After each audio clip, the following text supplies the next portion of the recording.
Hello. आज जो class में मैंने प्रैक्टिस शीट दी है उसका सॉल्यूशन मैं आपको अभी दे रहा हूँ। क्वेश्चन नंबर फर्स्ट क्या है? A substance P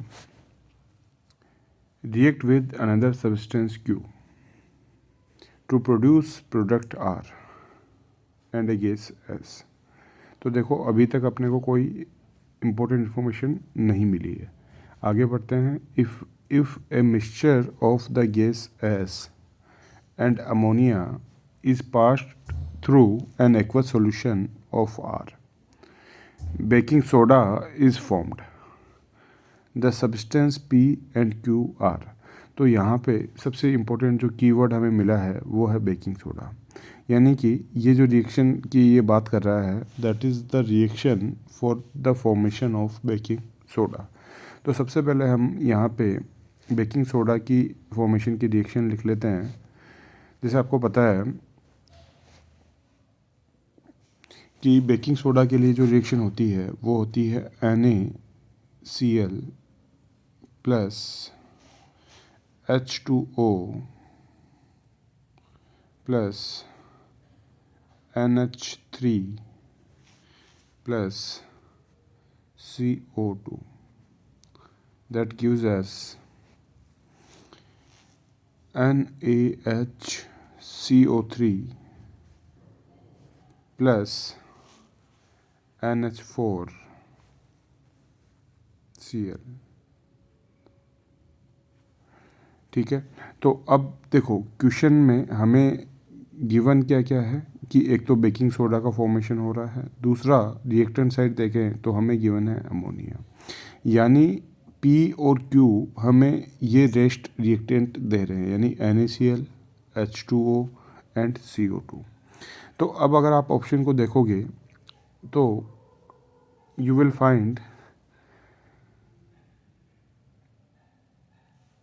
like if you look at first solution, first option A को अगर आप देखो HCl प्लस NaOH, तो ये रिएक्शन करेंगे तो देंगे NaCl जो कि हमें रिक्वायर्ड है यहाँ पे प्लस H2O। ठीक है, लेकिन CO2 यहाँ मिसिंग है। लेकिन अगर आप सेकंड ऑप्शन को देखोगे तो यहाँ पे हमें क्या मिलेगा NaCl plus H2O plus CO2। Okay, so हमारा आंसर क्या हो जाएगा? Option number B, that is HCl plus Na2CO3। तो आई होप ये क्वेश्चन आपको क्लियर है। चलो अब हम मूव कर रहे हैं नेक्स्ट क्वेश्चन के लिए। देखो नेक्स्ट क्वेश्चन हमारे पास है ये वाला।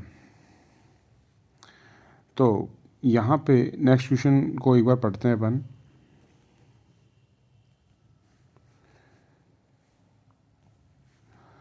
नेक्स्ट क्वेश्चन क्या है कि इलेक्ट्रॉनिक स्ट्रक्चर हमें कुछ गिवन है और हमें ये बताना है which of the compound formed are wrong.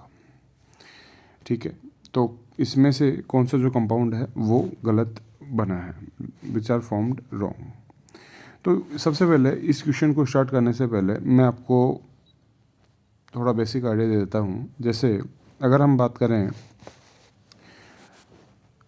अगर हम A को लें Mg फॉर एग्जांपल और B को Mg जिसका कॉन्फ़िगरेशन आपको पता है 2,8,2 एंड B अगर हम लें क्लोरीन Cl जिसका इलेक्ट्रॉनिक कॉन्फ़िगरेशन होगा 2,8,7। ओके, सो अब यहाँ पे एक फॉर्मूला मैं बना रहा हूँ AB2। तो AB2 कैसे बना, आप इसको समझो एक बार कि AB2 इस तरह से बना है कि A है हमारे पास एक, यानी Mg हमारे पास एक ही है और B हमारे पास दो है, यानी एक B और लिख लेते हैं अपन, दैट इज़ 2,8,7। अब देखो अब क्या होगा, यहाँ से दो इलेक्ट्रॉन, यहाँ पे दो इलेक्ट्रॉन है तो एक इलेक्ट्रॉन यहाँ ट्रांसफ़र हो जाएगा और एक इलेक्ट्रॉन यहाँ ट्रांसफ़र हो जाएगा। ठीक है, इससे होगा क्या, इससे ए के पास जो बचेंगे आफ्टर ट्रांसफ़र ऑफ इलेक्ट्रॉन, ए के पास बचेंगे 2,8 इलेक्ट्रॉन, तो ये अपना ऑक्टेट स्टेबल कॉन्फ़िगरेशन अचीव कर लेगा। बी के जो दो एटम हैं वो भी 7+1 8 और 7+1 8 दोनों में अपना एक स्टेबल कॉन्फ़िगरेशन अचीव कर लेंगे। तो इस तरह से ये एक वैलिड फॉर्मूला बन जाता है, दैट इज़ AB2। तो यहाँ पे जो पूछा गया है वो इसी कंसेप्ट पे पूछा गया है, तो हमें चेक करना है कि इसमें से कौन सा रॉन्ग है। जैसे अगर अपन फर्स्ट की बात करें तो फर्स्ट में हमारे पास क्या है, ए जो गिवन है दैट इज़ 2,1, बट फॉर्मूला है A2B, यानी ए के दो एलिमेंट है तो हम दो बार लिख लेते हैं 2,1, और बी हमारे पास कितना है 2,6। तो अगर आप यहाँ देखो तो होगा क्या, ये एक इलेक्ट्रॉन इसके पास जाएगा और ये एक इलेक्ट्रॉन इसके पास जाएगा, तो उससे क्या होगा, ए अपना स्टेबल कॉन्फ़िगरेशन अचीव कर लेगा और बी भी अपना स्टेबल कॉन्फ़िगरेशन अचीव कर लेगा। तो A2B is a right formula, this is not a wrong formula. I hope it is clear. तो फर्स्ट ऑप्शन हमारा सही है, गलत नहीं है, ठीक है। तो इसमें हम ऑप्शन ए को हम काट सकते हैं यहाँ पे, क्योंकि इसमें फर्स्ट आ रहा है। अब हम चेक करेंगे सेकंड को, तो देखो सेकंड में क्या है, बी 2,6, लेकिन फॉर्मूला क्या है B2C यानी दो बी एटम लेने हैं तो 2,6, और C कितना है हमारे पास 2,7। तो यहाँ पे आप क्लियरली देख सकते हो कि दो अगर B के एटम हैं, C को रिक्वायरमेंट एक इलेक्ट्रॉन की है, अगर एक इलेक्ट्रॉन सपोज ये इसको दे भी दे तो C तो अपना स्टेबल कॉन्फ़िगरेशन अचीव कर लेगा, लेकिन B जो है वो इसमें रह जाएंगे 2,5 और इसमें रह जाएंगे 2,6। तो ये जो फॉर्मूला है that is the wrong formula. तो एक आंसर हमारा हो गया 2। तो 2 ऑप्शन किस किस में आ रहा है, 2 ऑप्शन आ रहा है बी में और डी में, तो इन दोनों में से एक हमारा आंसर हो सकता है। तो हमें चेक करना पड़ेगा 3 और 4। तो हम 3 और 4 को भी चेक कर लेते हैं। थर्ड वाला देखिए आप, थर्ड वाला क्या है कि DC3, फॉर्मूला क्या है DC3, यानी C के 3 एटम है, तो 3 एटम लिख लेते हैं C के 2,7, 2,7 एंड 2,7, एंड D है हमारे पास 2,8,3। तो यहाँ पे देखो ये जो 3 इलेक्ट्रॉन हैं वो इन तीनों में डिस्ट्रीब्यूट हो जाएंगे। उससे क्या होगा कि D अपना स्टेबल कॉन्फ़िगरेशन अचीव कर लेगा 2,8, और जो 3 है C है वो सभी अपना स्टेबल कॉन्फ़िगरेशन अचीव कर लेंगे, दैट इज़ 2,8, 2,8 एंड 2,8। सो ये भी एक राइट फॉर्मूला है, ठीक है। तो ऑब्वियसली अब जो फोर्थ वाला है वो आप खुद करके देखना, वो गलत है। तो आंसर क्या हो जाएगा 2 और 4, इसका आंसर क्या हो जाएगा 2 और 4, D option is right. Next question, A student require hard water for an experiment in his laboratory which is not available in the neighboring areas. In the laboratory, there are some salt which, when dissolved in distilled water, can convert it into hard water. Select from the following group of salt which, when dissolved in distilled water, will make it hard water. So, यहाँ पे hard water आपको बताना है कि आप इनमें से कौन सा सॉल्ट को जब डिजोल्व करोगे डिस्टिल वाटर में तो वो आपको हार्ड वाटर देगा। तो इसकी मैंने आपको क्लास में ट्रिक भी बता रखी है कि हमें याद रखना है 12 और 20, 12 for magnesium and 20 for calcium. ये दोनों एलिमेंट जो है वो हार्ड वाटर बनाने में यूज़ होते हैं, और 11 और 19, 11 फॉर सोडियम और 19 फॉर पोटेशियम, ये किस में काम आते हैं, सोप बनाने में। तो यहाँ पे सोडियम और पोटेशियम जहाँ भी दिख रहे हैं वो हम इस पर कैंसिल कर देंगे, तो हमारा आंसर एक ही दिख रहा है हमें, दैट इज़ डी, क्योंकि यहाँ पे कैल्शियम आ रहा है और यहाँ पे भी कैल्शियम आ रहा है, ठीक है। सोडियम, ऑप्शन नंबर ए देखें, सोडियम पोटेशियम गलत हो जाएगा। ऑप्शन बी सोडियम पोटेशियम, ये भी गलत हो जाएगा। ऑप्शन सी सोडियम तो गलत हो गया, बट कैल्शियम सही है, लेकिन एक गलत हो गया। बट यहाँ पे डी जो है वो है कैल्शियम, दैट इज़ 20 है नंबर, तो ये आंसर क्या हो जाएगा, फोर्थ। नेक्स्ट क्वेश्चन देखिए आप, नेक्स्ट क्वेश्चन क्या है, नेक्स्ट क्वेश्चन है मयंक अरेंज 2 मेटल रोड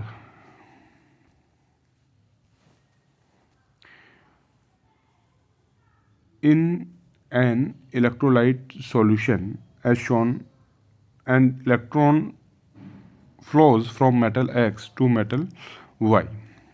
तो इलेक्ट्रॉन मेटल X से फ्लो होके यहाँ से इलेक्ट्रॉन फ्लो हो रहा है इस तरह से, ठीक है। सो मेटल X और Y क्या हो सकता है? तो अगर आप यहाँ पे चेक करो तो आप ये जानते हो कि मेटल X जो होगा वो हाईली रिएक्टिव होगा। हाईली रिएक्टिव क्यों होगा? क्योंकि वो अपना इलेक्ट्रॉन इजीली और रेडीली दे देगा, ठीक है। इजीली वो अपना इलेक्ट्रॉन जो है, जो ज़्यादा रिएक्टिव होगा वो इजीली अपना इलेक्ट्रॉन डोनेट कर देगा। तो यहाँ पे अगर अपन देखें तो रिएक्टिविटी सीरीज के हिसाब से देखें तो पहला ऑप्शन है कॉपर और जिंक। तो इनकी अगर अपन रिएक्टिविटी देखें तो जिंक की रिएक्टिविटी ज़्यादा है कॉपर से। दूसरा ऑप्शन देखें तो जिंक की रिएक्टिविटी ज़्यादा है सिल्वर से। थर्ड ऑप्शन में आयरन और एल्यूमिनियम में aluminium is more reactive than iron, and silver and iron में iron is more reactive than silver, ठीक है। तो अब आप ऑड वन आउट वाला क्वेश्चन हो गया कि इसमें जो आंसर होगा वो क्या होगा? B option, that is zinc X होगा, दैट इज़ मोर रिएक्टिव, और सिल्वर जो है वो वाई होगा, lesser reactive. Next question, question number 5, if salivary amylase is lacking in the saliva, which of the following event in the mouth cavity will be affected? Option number A, protein breaking down into amino acid, ये क्या हो जाएगा? Wrong. Option number B, starch breaking down into sugar, तो this will be right option. अगर salivary amylase का काम क्या होता है? स्टार्च को ब्रेक डाउन करना इनटू शुगर। अगर if salivary amylase is lacking in the saliva, so कौन सा ऑप्शन जो है अफेक्ट होगा, कौन सा ऑपरेशन अफेक्ट होगा? कि starch breaking down into sugar. Next question, a metallic wire, very nice question. A metallic wire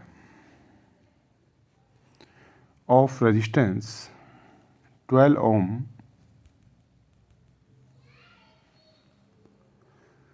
a metallic wire of resistance 12 ohm is bent to form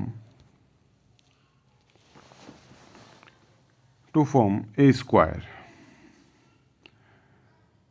The resistance between two diagonal would be, तो यहाँ पे समझो कि एक metallic wire है जिसका total resistance अपने को कितना गिवन है? 12 ओम।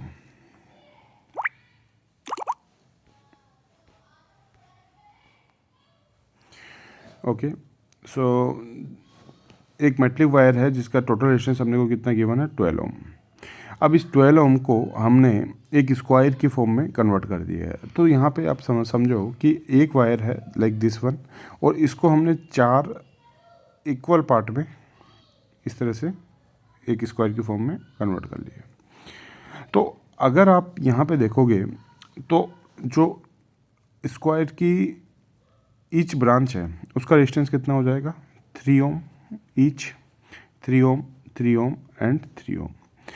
अब हमें क्वेश्चन में क्या बोला है इसने कि the resistance between its diagonal point, मतलब एक पॉइंट ये हो गया और एक पॉइंट ये हो गया, इनके बीच में रेजिस्टेंस निकालना है। तो यहाँ पे अगर अपने को इन दो पॉइंट के बीच में निकालना है तो ये जो ऊपर के 3 ओम है ये सीरीज़ में हो जाएंगे, और ये भी 3 ओम किस में हो जाएंगे? सीरीज़ में हो जाएंगे। तो हमारा जो कॉन्फ़िगरेशन बनेगा वो कुछ ऐसा बनेगा, जैसे सबसे पहले ये 2 पॉइंट अपन ले लेते हैं, एक पॉइंट ये ले लिया यहाँ पे और एक पॉइंट यहाँ ले लिया। फिर उसके बाद देखो ऊपर की तरफ कितना हो जाएगा? 3 ओम रेजिस्टेंस, और इस तरफ भी कितना हो जाएगा? 6 ओम ऊपर और 6 ओम नीचे हो जाएगा। अब ये दोनों किस में हो गए? पैरेलल में, और 6 और 6 का पैरेलल में जो फाइनल आंसर आएगा वो कितना आएगा? 3 ओम। तो आंसर कितना हो जाएगा आपका? 3 ohm. Next question, state the direction of the magnetic field. ये क्वेश्चन आप खुद करना using the Fleming's left hand rule, और मुझे आंसर कमेंट में बताना। Next question, two thin lens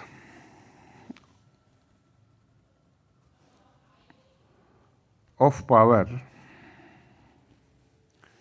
truth and lengths of power minus 4D and 2D are placed in contact coaxially. Find the focal length of the combination. तो आपको पता होनी चाहिए कि पावर जो होती है वो पावर का एल्जेब्रिक सम होता है. Algebraic sum means P1 plus P2 plus P3 and so on. अगर ज़्यादा पावर दे रखी हो तो यहाँ पे दो ही लेंस है तो हम सिंपली इनका एल्जेब्रिक सम कर देंगे, यानी कि माइनस का 4 प्लस का 2, तो पावर कितनी आ गई माइनस का 2 डायोप्टर.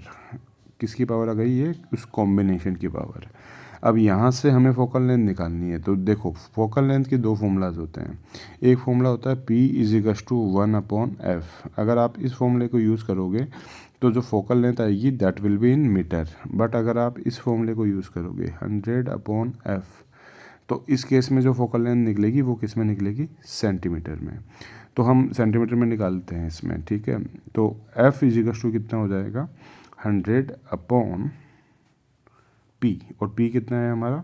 माइनस का 2. तो ये कैंसिल हो जाएगा. तो फोकल लेंथ कितनी आएगी? माइनस का 50 सेंटीमीटर. माइनस का 50 सेंटीमीटर, ठीक है. तो आंसर क्या हो गया? फोकल लेंथ हो गई माइनस का 50 सेंटीमीटर, और माइनस में आई है तो ये लेंस कौन सा होगा? Concave lens. नेक्स्ट क्वेश्चन के दो वेरिएंट है और ये दोनों एग्जाम में पूछे गए हैं, तो मैंने यहाँ पे दोनों इंक्लूड किए हैं. अब देखो question number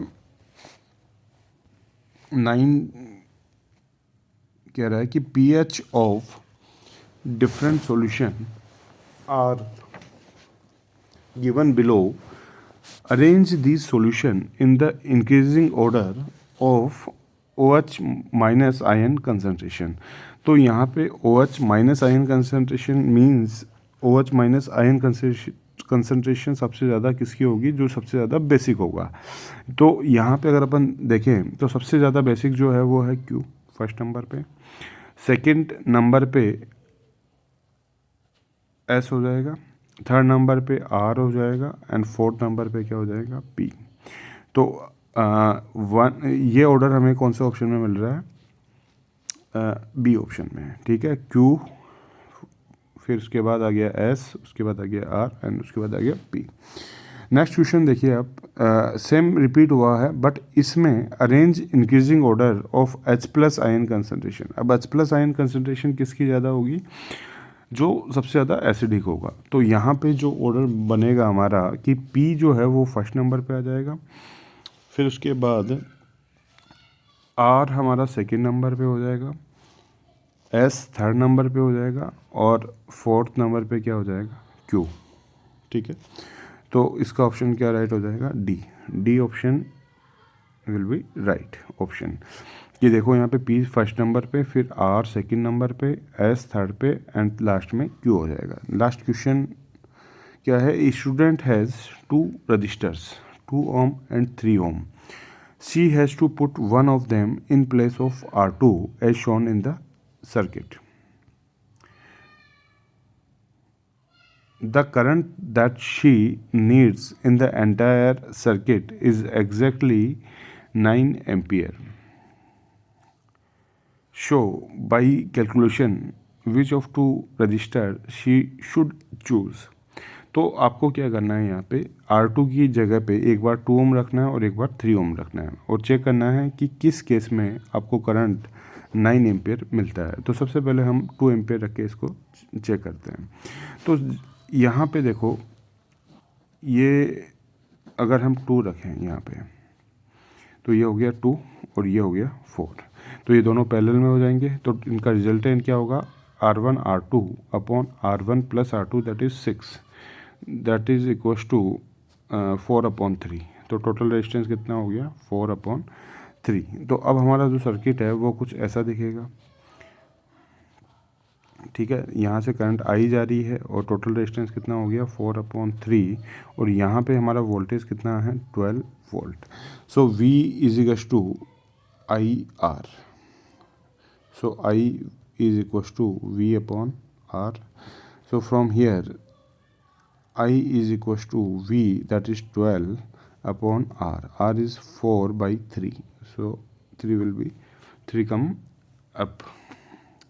So 4 will cancel 12 3 times and 3 multiply 3 will give you 9 ampere. So your answer is 2 ampere. Okay, so here R2 में आप कितना रेजिस्टेंस रखेंगे, 2 ओम का रेजिस्टेंस आप यहाँ पे रखेंगे, जिससे कि आपको 9 एम्पियर की करंट ऑब्टेन होगी। और ये कैलकुलेशन आपको करके दिखानी है।